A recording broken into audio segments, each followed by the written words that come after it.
पाडगाव, आता आपण जे कोल्हापूरवरून गणपतीवरून पाडगावमध्ये प्रवेश केला तो एकमेव प्रवेश मार्ग आहे कोल्हापूर जिल्ह्यातून पाडगावमध्ये येण्यासाठी.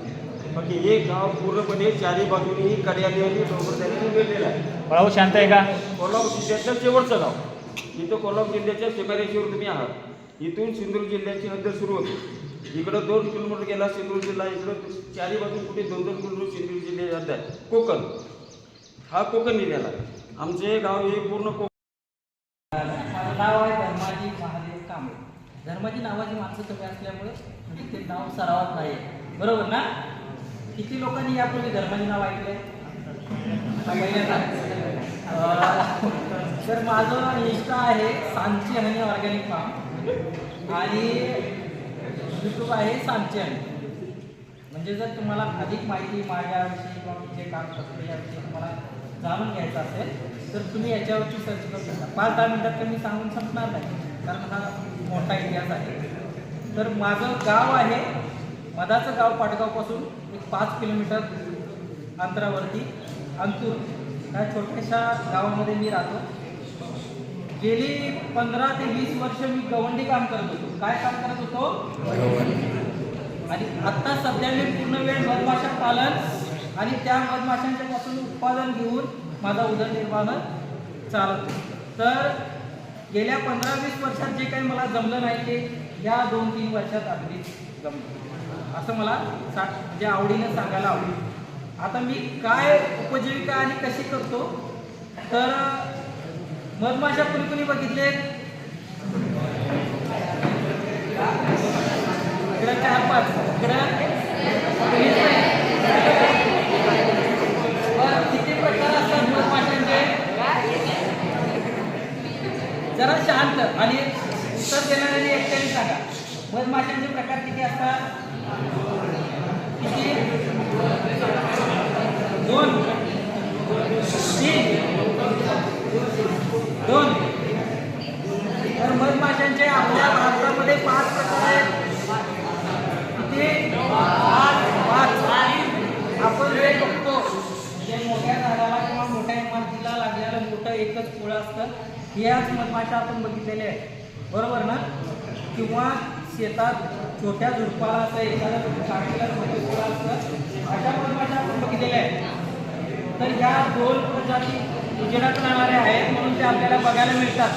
बाकीच्या ज्या 3 प्रजाती आहेत त्या अंधारात राहणाऱ्या आहेत. त्यापैकी मूळची भारतीय जी मधमाशी आहे सातेरी म्हणतो आपण तिला एक समांतर 7 पोळ्या असतात म्हणून तिला सातेरी म्हटलं जात आहे. तर वेस्टर्न घाट पट्ट्यामध्ये म्हणजे जो काही सह्याद्रीचा पश्चिम घाटमाथा आहे या परिसरामध्ये नैसर्गिक आदिवास या सातेरीचा खूप आहे आणि ते पाटगाव सुद्धा याच पट्ट्यात येतं. त्यामुळं त्या मधमाशीचं पालन केलं जातं इकडं.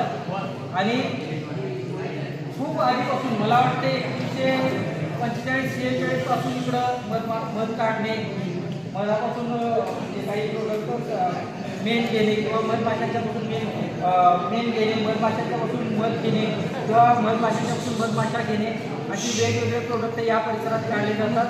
इतिहासात सुद्धा असं काही ठिकाणी नमूद आहे की पाटगाव हे मधाचं म्हणजे पूर्वीचं केंद्र होतं किंवा पाटगावला मध मिळत होता अशी इतिहासात नोंद आहे. कारण यापूर्वी आता जी मधाची म्हणजे मधाचं गाव पाटगाव झालं यापूर्वी इथं मधाची एक सोसायटी होती. म्हणजे पूर्वी सोसायटी चालायचं ना, आता कंपनी झाली. आता मधाची फार्मर प्रोड्युसर कंपनी या पाटगावमध्ये झालेली आहे. तर या पाटगावच्या परिसरामध्ये जी काही 5-10 गावं आहेत या गावातल्या सगळ्या शेतकऱ्यांच्याकडचा मध इथं पाटगावमध्ये कलेक्ट केला जातो आणि तो इथून विकला जातो. कारण पाटगाव हे पर्यटन ठिकाण आहे. पाटगावला बघण्यासारखं काय आहे तर मौनी महाराजांचा मठ, आता आपल्या दादांनी सांगितलं होतं, मौनी जलाशय, त्याचबरोबर भद्रकाली मंदिर आणि इकडचं जे नेचर आहे हे खूप बघण्यासारखं आहे. किंवा आत्ता लाईट नसताना, फॅन सुरू नसताना एवढे लोक एकत्र जर समजा पुण्यात किंवा मुंबईत किंवा कोल्हापुरात बसू शकत नाही. कारण इथं हे तसं वातावरण आहे म्हणून आपण बसू शकतो. ह्याच्यापेक्षा कितीतरी मला वाटतं दुप्पट गरमी आपल्या त्या परिसरात झाल्या हे तर आपल्याला जाणवतंय ना.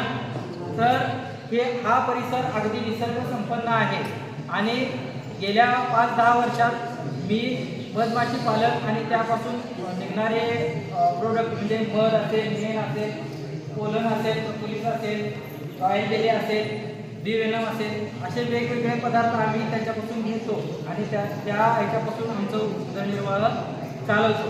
सध्या सातेरीच्या मधासाठी खूप मागणी आहे आणि ती याच परिसरातून प्रोव्हाइड केली जाते.